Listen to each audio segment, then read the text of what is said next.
নির্মাণ করা হয়েছে পাকা সেতু, তবে তা দিয়ে পারাপার হচ্ছে না কোনো যানবাহন, চলাচল করতে পারছে না মানুষ। এক পাশে সড়ক, আরেক পাশে সেতু, কিন্তু এই সেতুর জন্য নেই কোনো সংযোগ সড়ক। এই অবস্থায় ঝুঁকি নিয়ে চলাচল করছে ভারী যানবাহন। তবে ২.৫ বছর পেরিয়ে গেলেও কবে হবে সংযোগ সড়ক তা এখনও অজানা। হালকা একটু বৃষ্টি হলে গাড়ির মধ্যে উল্টে দেওয়ার সম্ভাবনা 100%। কাজ আটকে রয়েছে, আমরা চলাচল করতে অনেক অসুবিধা। কর্তৃপক্ষের গাফলতির কারণে এটা সম্পূর্ণ হচ্ছে না, চলাচল করতে পারতাছি না।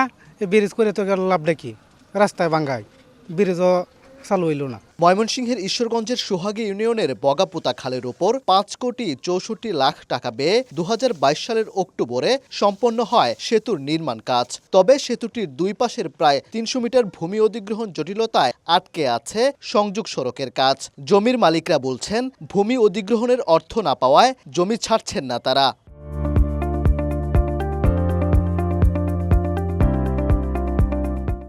যে উচিত মূল্যটা দেওয়ার কথা, বুঝলেন, এই পর্যন্ত আমরা পাই নাই। আমাদের টাকা পয়সা দিচ্ছে না, আমরা জমিন কিভাবে দিব?